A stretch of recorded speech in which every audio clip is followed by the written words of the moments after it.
I was lucky enough to marry Ree Smith, working together on our family ranch west of Pawhuska. I don't think she ever wants to see another feed bill for the rest of her life. I'm going to take them ranch-style chicken sandwiches, one of my husband's favorite sandwiches.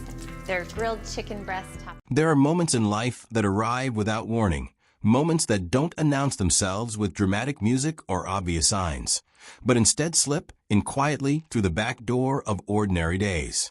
For Ladd Drummond, one of the most recognizable ranchers in America, and the steadfast husband behind the beloved Pioneer Woman brand, such a moment arrived and fundamentally altered the course of everything he had known, everything he had built, and everything he had assumed would remain constant for the rest of his life. The man who had spent decades defined by the rhythm of cattle drives, dusty boots, and sunrise-to-sunset labor on one of the largest ranches in the United States is now saying goodbye. Not to his wife, not to his family, but to the version of himself that always believed the land came first, no matter what. To understand the weight of that goodbye, you first have to understand who Ladd Drummond is and what the ranch means to him. The Drummond family has been operating cattle ranching operations in Pawhuska, Oklahoma, for generations. This isn't a hobby farm or a lifestyle choice. It is a living, breathing legacy. One passed down from father to son across more than a century of American history. Ladd grew up learning that a man's worth was measured in how hard he worked, how early he rose, and how rarely he complained. Ranch life doesn't offer sick days or flexible schedules. Cattle don't wait for personal problems to resolve themselves before they need feeding. That ethos was woven into Ladd's identity long before Ree Drummond ever picked up a camera or started writing a blog.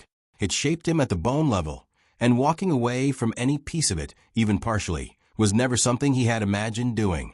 Yet here he is, doing exactly that. And the reason why cuts straight to the heart of what it means to truly love someone. Ree Drummond built her public life on the kind of transparency that feels rare in a world of carefully filtered content. Her blog, which she launched in the mid-2000s, was never polished or perfect. It was warm, rambling, honest, and endlessly entertaining. She wrote about burning biscuits and falling in love with a cowboy and raising children in the middle of nowhere Oklahoma with a kind of humor that made millions of women feel like they had a best friend they'd never actually met.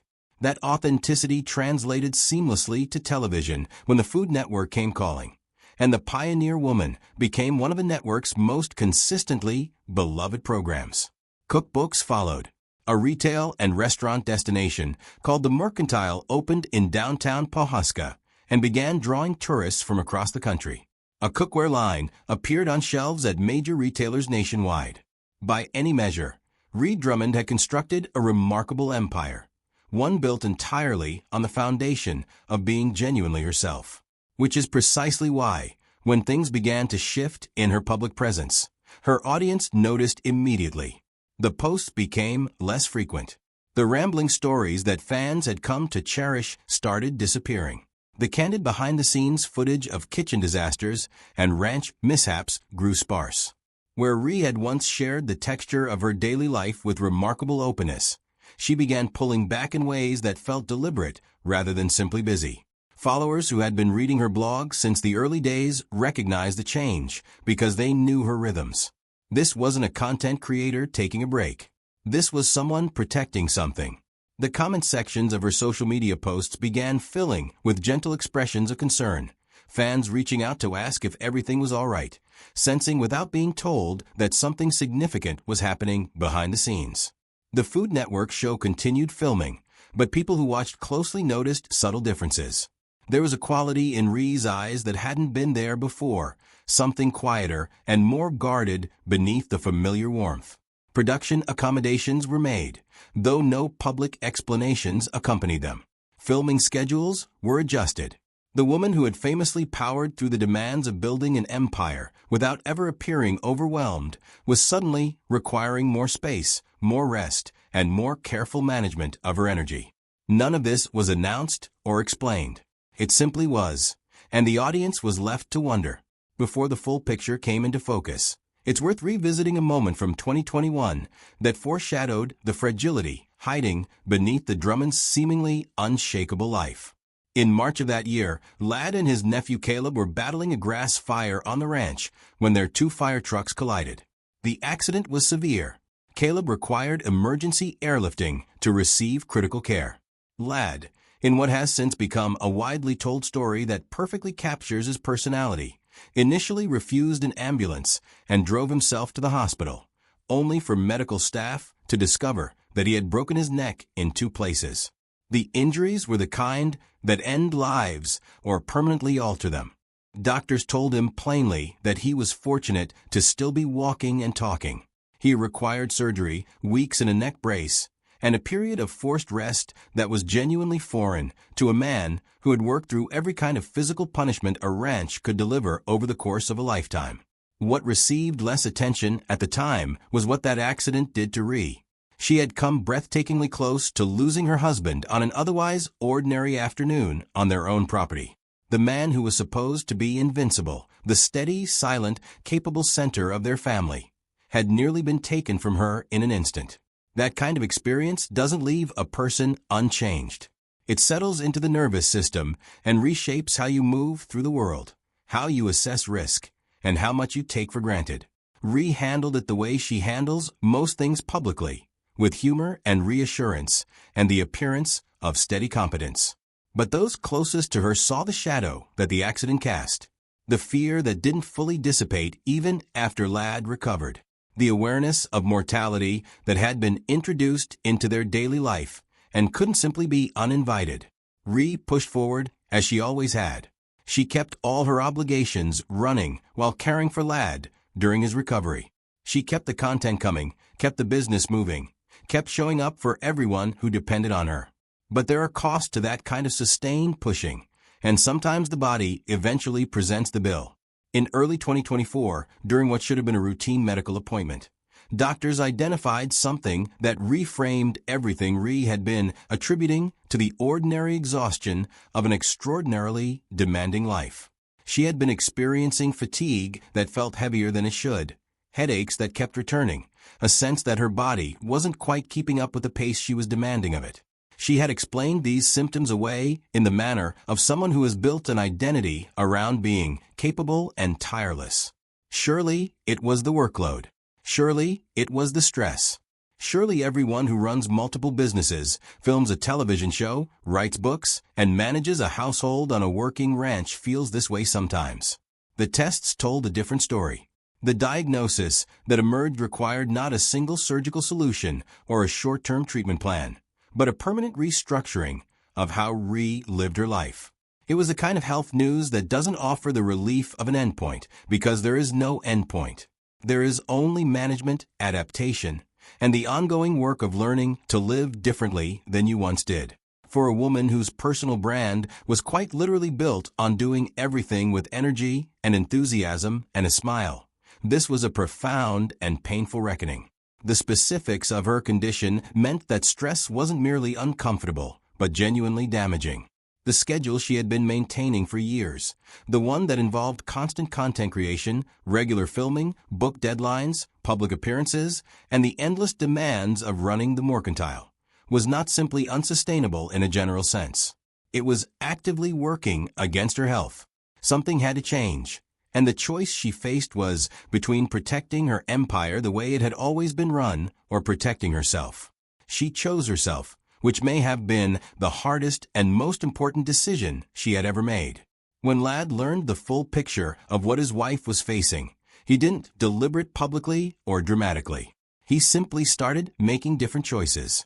Those who worked on the ranch began noticing changes in his routines and responsibilities. Tasks and decisions that Ladd had always kept firmly in his own hands were gradually distributed to his brothers, Tim and Todd, who stepped into expanded roles within the Drummond Land and Cattle Company. Ranch hands who had worked alongside Ladd for decades noticed that he was heading home earlier in the afternoons. His truck came back less dusty. His presence at dawn remained, but the 14-hour days began shrinking. This was not a small thing for Ladd Drummond. His entire model of what it meant to be a man, a husband, a rancher, and a provider had been shaped by the example of his father and grandfather, both of whom worked the land without compromise until their bodies made it impossible. Choosing to step back while still capable, choosing to trust others with decisions he had always made himself, choosing to prioritize his wife's health over the operations of a multi-generational cattle empire. None of that came naturally or easily. It ran directly against the grain of everything he had been taught to believe about duty and strength, and what it means to carry a family legacy forward. But Ladd is, at his core, a man who expresses love through action rather than through words. And the action he chose, quietly, without announcement or explanation, was to show up for Ree in a way the ranch had never required him to show up for anyone. He accompanied her to every medical appointment, sitting in waiting rooms that were far removed from the world of cattle markets and fence lines, absorbing information about conditions and treatments and management strategies that were entirely outside his experience. He learned what she needed. He adjusted his life to provide it. And he did all of this without making it a public story, without seeking recognition, and without framing it as a sacrifice, because to him, it wasn't a sacrifice. It was simply what you do for someone you love. The Drummond children, now largely adults navigating their own lives, responded to their mother's diagnosis in ways that reflected exactly how they had been raised. Alex, the oldest, began visiting home more frequently, not for filming or special occasions, but simply to be present and useful. She helped with the small daily tasks that accumulate into something significant when a person's energy is limited. Paige took on administrative responsibilities connected to the family businesses and was available to manage things when her mother didn't have the bandwidth. Bryce stepped deeper into ranch operations alongside his father's brothers, demonstrating that the next generation was ready and willing to carry the Drummond ranching legacy forward. Todd, who joined the family as a foster child and became permanently part of the Drummond story, contributed simply by showing up and doing whatever was needed without waiting to be asked. What strikes observers about the family's response is how privately they have handled it. The Drummonds have always maintained a careful distinction between the parts of their life they choose to share publicly and the parts that belong only to them. They have shared the beautiful, the funny, and the celebratory with audiences for nearly 2 decades. But genuine pain has always stayed within the family, handled quietly and without performance. This situation has been no different. There have been no dramatic social media revelations, no tearful television interviews, no carefully staged moments of vulnerability designed for maximum audience engagement. They simply adjusted, supported each other, and kept moving forward in the dignified, understated way that has always defined them at their best. On the business side, Ree's empire required its own careful restructuring. The mercantile continued operating successfully under the management of a capable team, no longer dependent on Ree's personal presence to draw visitors or maintain its identity. The Food Network show adapted its production schedule to accommodate what Ree could realistically offer, filming in batches during her better periods and allowing for more flexibility overall. Cookbook timelines were renegotiated with publishers who understood that the value of a Ree Drummond cookbook lay in the personality and care she brought to it, not in meeting an arbitrary calendar date. Social media became less frequent but more intentional, with Ree sharing when she genuinely had something to offer rather than posting out of obligation or expectation. The interesting and somewhat counterintuitive result of all this scaling back was that the quality of everything she produced actually improved. Recipes that were tested with more patience and shared only when truly ready were better recipes. Episodes filmed during her best days had an energy and warmth that couldn't be manufactured through sheer willpower. Her audience responded not with disappointment, but with genuine appreciation and support. People, it turned out, were not primarily interested in the volume of content reproduced. They were interested in Ree herself, and when she showed up more authentically, even if less frequently, that connection remained entirely intact. There is a particular kind of goodbye that doesn't involve leaving. It involves staying, but differently. Ladd Drummond is not saying goodbye to his wife. He is not saying goodbye to the ranch, to Oklahoma, to the cattle that have defined his family's existence for more than a century. He is saying goodbye to the version of himself that equated relentless labor with virtue, that measured a good day by how exhausted he was at the end of it, that believed the highest form of love was providing materially, and then getting back to work. Ree, too, is saying goodbye to something essential. She is releasing the identity she had carried for years, the one that said she should be able to handle everything for everyone at all times. The friend who always showed up. The mother who never ran out of energy. The business owner who never missed a deadline. The television personality who was always on, always warm, always performing. Her diagnosis illuminated how unsustainable that identity had always been and gave her both the reason and the permission to finally let it go. Together, they are rebuilding their daily life around different principles. Mornings still start early because decades of ranch living don't easily shift, but there is less rushing, more deliberateness. Ladd ensures Ree has taken her medications before the day begins. They share breakfast more often, a small ritual that sounds modest, but represents something significant in a life that had always been too busy for such things. They have begun taking short trips together, brief departures from the ranch and the businesses and the constant hum of obligation, simply to be with each other in spaces that don't demand anything. The ranch continues. The cattle are tended. The legacy remains intact and is moving toward the next generation with Bryce and others stepping confidently into expanded roles. Ree's show continues. Her audience remains engaged and loyal. The Mercantile draws visitors to Pawhuska. The cookbooks will keep coming. None of what was built has been abandoned, but the cost of maintaining all of it has been redistributed in ways that are more honest and more human. What Ladd Drummond is demonstrating quietly and without ceremony is that strength looks different at different stages of life. For decades, his strength was the kind you could see and measure. It was in the miles he covered before sunrise, the weight he could lift, the decisions he could make alone, and the stoic endurance with which he faced every difficulty the ranch and the weather and the market could throw at him. That kind of strength built something extraordinary. It helped rebuild something extraordinary alongside him. Nobody should diminish what that era of their life produced.